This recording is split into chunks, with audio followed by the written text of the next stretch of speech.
ఏంటి రాగం తీస్తూ చాలా రిలాక్స్ గా ఉన్నావు?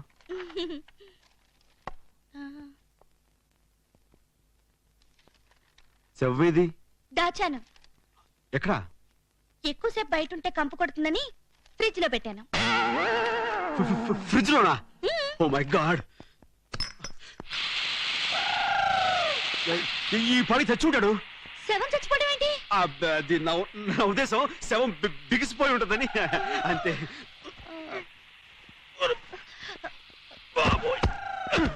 చిట్టిబాబు జాగ్రత్త.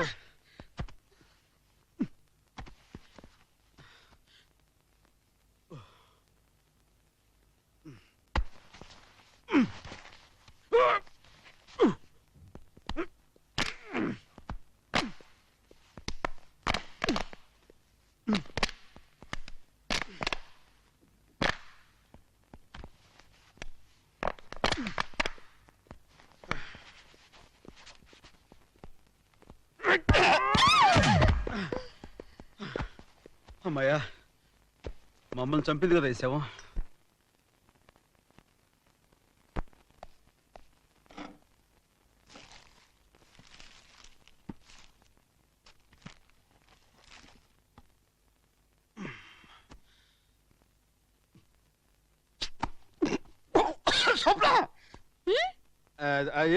నువ్వు తిను, టేస్ట్ బాగుందా?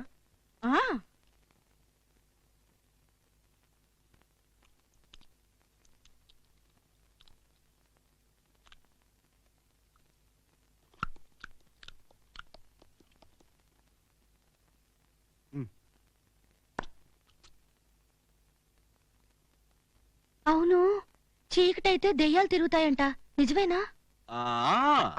చీకటైతే దయ్యాలు తిరుగుతాయి, తింటాయి, ఇంకేమైనా చేస్తాయి.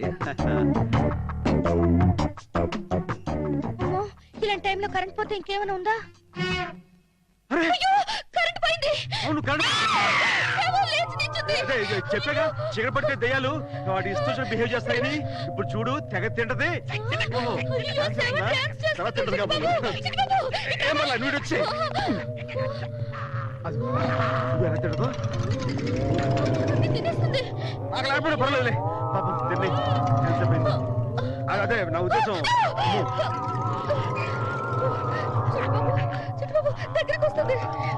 కడుపు నిండింది కదా, మళ్ళీ డాన్స్ చేస్తున్నాడు. మళ్ళీ డాన్స్ చేస్తుంది. శవం మళ్ళీ శవం అయిపోయింది. సరే, తెల్లారి మనం మౌంట్ హట్కి వెళ్ళాలి. నువ్వు వెళ్ళి పడుకో, నేను వెళ్ళి లైట్ ఆఫ్ చేసి వస్తా. దయచేసి లైట్ ఆఫ్ చేయొద్దు, మళ్ళీ కదా. అవునవును, పద.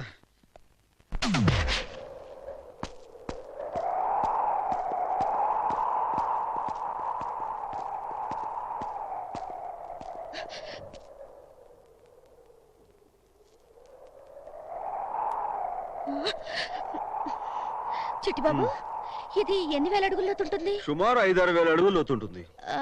ఇక్కడి నుంచి తోస్తే బాడీ ఎవరికి దొరకదు కదా? సమస్య లేదు.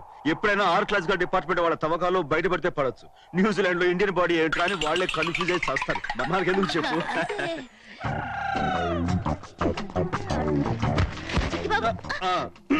బాడీ నప్పుడే తీసుకొచ్చేసావా? తెచ్చానే, రా కొంచెం సాయం పట్టు.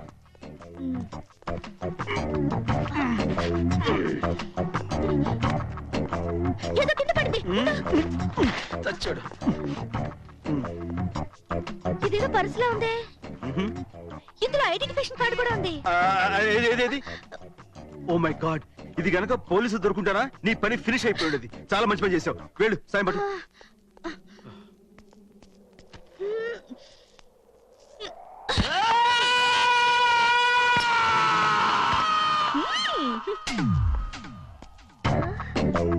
అవును, శవం అరిచిందేంటి? అది ఆత్మఘోష. ఆత్మఘోష చెప్పావు కదా, మర్చిపోయాను. అమ్మయ్యా, ఆత్మఘోషే. అబ్బా, ఎంత టెన్షన్ ఫీల్ అయ్యాను. మొత్తానికి పీడ విరగడైంది. వీడు నా వల్లే చచ్చాడని ఎవరికి తెలీదు. నాకు తప్ప. నువ్వెవరికి చెప్పవుగా? నా మీద నీకు అంత నమ్మకం ఏంటి? నువ్వు డబ్బు మనిషి అయ్యుంటే నాకు హెల్ప్ చేస్తానని నమ్మించి పోలీసులు పట్టించుండేవాడివి. చెడ్డవాడివి అయ్యుంటే నేను ఐరిష్ కాఫీ తాగిన మత్తులో ఉండగా నన్ను ఏమైనా చేసి ఉండొచ్చు. కానీ నువ్వు అలా చేయలేదు. I know your gentlemen. Thank you. సరే ఇంతకీ అదే ఆ రాజుని మీరు ఎందుకు చంపాలని అనుకున్నారు? గురించి మనకేంటి ఇంకా? అదే చేసిన హెల్ప్ చాలా థ్యాంక్స్. బాయ్.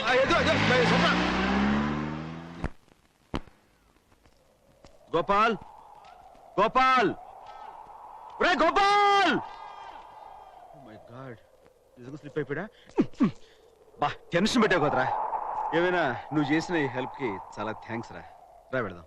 చైతి చైతి, ఏ నిన్న నువ్వు నా క్యాంటీన్కి వచ్చినప్పుడు నేను నీతో ఏమన్నాను? నూజివీడ్ నుంచి న్యూజిలాండ్ వచ్చి క్యాంటీన్ పెట్టుకుంది భారతీయులకి సహాయం చేద్దామని అన్నాను కదా. అన్నావు. డీటెయిల్డ్ గా అన్నాను చాలా కదా? కరెక్ట్గా అన్నావు. క్లియర్ గా విన్నావు కదా? ఇక్కడ ఒకటి పీకు. చచ్చా వద్దు. ఇండియా కినపడేటట్టు పీకో. బాగుండదు. పీకమన్నప్పుడు పీకో. కాదు కాదు నా మాట. నువ్వు నిజంగా భారతీయుడు అయితే పీకో. పీకమన్నానంతే పీకో. ఓకే ఏయ్! ఓకే. ఏయ్! ఏయ్! ఐఎమ్ సారీ రా. సారీ ఎందుకులే నాయన, కావాలంటే పీకించుకున్నాను బాబు. 5 నిమిషాలే చెప్పి ఏం ఒరే ఒకరా. 2 రోజులు శవంలా యాక్ట్ చేస్తారా? ఫ్రిడ్జ్ లో పెట్టి చంపేయాలనుకున్నారా? నా బాబు కదా. వద్దు వద్దులే ఇంకెవరికి సహాయం చేయి. స్వప్న, నువ్వు క్షేమంగా వచ్చావు, నాకు అదే చాలు. కడుపు నిండినంత ఆనందంగా ఉందమ్మా. నీకు ఇష్టమని మీ బాబాయ్ ఇండియన్ స్వీట్స్ తెప్పించారమ్మా, తిను.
అతను బాగుంటాడా? మంచి హైటా? మంచి కలరా? మర్చిపోలేకపోతున్నావా? అవును. అర్థమైంది, పడిపోయావు. ఏ ఎక్కడ పడిపోయాను? లవ్ లో. ఎలా చెప్పగలిగావు? లవ్ లో పడ్డవాళ్లకు పెదాలు అదురుతుంటాయి, బుగ్గలు ఎర్రబడతాయి. ఇదిగో ఇలా సిగ్గుపడుతుంటారు. కూర్చుని చోటు కూర్చోరు, నుంచుని చోటు నుంచోరు. అవును, ఇవన్నీ నీకెలా తెలుసు? చదివాలే. ఇంతకీ నీ లవ్ విషయం అతనితో చెప్పావా? లేదు. లేట్ చేయకుండా తొందరగా చెప్పేయ్. అలాగే. ఊరికే ఐ లవ్ యూ అనకుండా ఒక గిఫ్ట్ ఇచ్చి చెప్పు. అలాగే.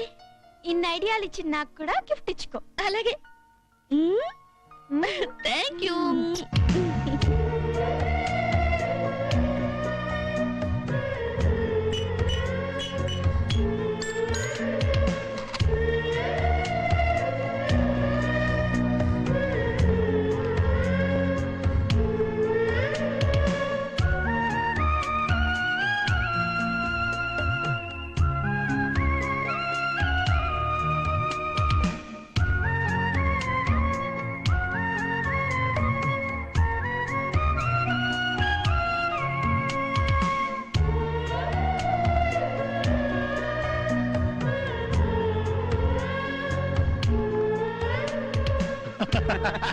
భలే పిల్లగురు. బాడీ అయితే పెరిగింది కానీ బ్రెయిన్ ఏ మాత్రం పెరగలేదురా. కానీ నువ్వు ఎన్నన్నా చెప్పుకురు, శవంలో యాక్ట్ చేయడం మాత్రం చచ్చిపోయాను. అమ్మాయి పట్టుకొని చెప్ప మీద ఎటాపెట బాధ్యతలు పెట్టింది, కింద కూర్చోబెట్టింది, కుదేసింది, ఫ్రిడ్జ్ లో కూర్చోబెట్టినప్పుడు ఊపిరి ఆడలేదు, చచ్చిపోయాను అనుకో. నేను కనుక 5 నిమిషాలు ఆలస్యం చేస్తుంటే నువ్వు చంపైపోయాడు. అయ్యి బాబోయ్, అది కాదు కానీ అమ్మాయి అంటే కొంచెం ఉండండి. Excuse me. ఇప్పుడు ఏంటంటే ఎక్స్క్యూజ్ మీ, ఇప్పుడు అబ్బా చెప్పలేమయ్యా, చెప్పేది విషయం ఉంటే ఎక్స్క్యూజ్ మీ. అసలు విషయం ఏంటంటే నువ్వు అమ్మాయిని చూసాను చెప్పినప్పుడు ఎక్స్క్యూజ్ మీ అయితే చచ్చిపోయాను నేను శవాన్ని కదా. Swapna, don't tell me cock and bull stories. So అసలైన రాజు నువ్వన్నమాట. నన్ను ఎంత మోసం చేశావు. అసలు నువ్వు ఇలాంటి వాడు అని తెలిస్తే నీతో మాట్లాడేదాన్ని కాదు. Don't talk. ఆడది ఎవరినైనా క్షమిస్తుందేమో గానీ నీలా మాయ మాటలు చెప్పి నమ్మించి మోసం చేసావని చచ్చిన క్షమించదు. స్వప్న ఈ ప్లీజ్ నేను 2 చెప్పి పరిచయంలో నిన్నెంత గొప్పగా ఊహించుకున్నాను, నీ మీద ఎంత అభిమానం పెంచుకున్నాను. నా ప్రేమకు గుర్తుగా నీకు గిఫ్ట్ కూడా ఇద్దాం అనుకున్నాను. But you don't deserve it. You are a cheat. I hate you. Swapna Swapna I Swapna hate you. Please నా మాట విను. Don't touch me. నువ్వు రాజును చంపుతాను పొడుస్తాను అంటుంటే నేనే రాజుని నీకు ఎదురానా కాలం తెలుసుకోకుండా? ఆ కాలం తెలుసుకోవడానికే నా ఫ్రెండ్ గోపాల్ నీ దగ్గర రాజుని నటించమన్నారు. అంత మాత్రం చేత నేను చేసిన తప్ప నేరవా? నేను చీట్నా? అసలు ఇంతవరకు నువ్వు ఆ కాలం చెప్పావా? కారణమా? స్కీయింగ్ క్లబ్ దగ్గర అమ్మాయి నువ్వు రేప్ చేయడానికి ట్రై చేసినప్పుడు నేను రేపా? Yes, నువ్వే రేప్ చేయడానికి ట్రై చేసినప్పుడు నా ఫ్రెండ్ బాబు వచ్చి అడ్డుపడితే నువ్వు వాడిని చంపాలని ప్రయత్నించలేదు. బాబ్జీ ఎక్కడున్నాడు? Okay, the patient in ward 2, you have to check out. రాజు అమ్మో నేను పారిపోతాను. దారిటు దారిటు అమ్మో అమ్మో నేను దొరకను అంతే. ఎరా నేను అమ్మాయిని రేప్ చేయబోతుంటే నువ్వు అడ్డొచ్చావని నిన్ను కొట్టారా? ఎరా నేను చెప్పరా చెప్పా బాబ్జీ, ఎందుకు భయపడుతున్నావు? తప్పతుందని చెప్పు. చెప్పరా ఎరా నేను అమ్మాయిని రేప్ చెప్పు చేస్తాను. బాబ్జీ, ఎందుకు నువ్వు వచ్చి భయపడుతున్నావు? కాపాడావా? తప్పతుందని చెప్పు. నేనే అమ్మాయిని రేప్ చేయబోతే రాజు నన్ను కొట్టాడు. మరి రాజు ఇదంతా చేశాడని చెప్పావా? హీరోలాగా బిల్డప్ ఇద్దామని. చాలా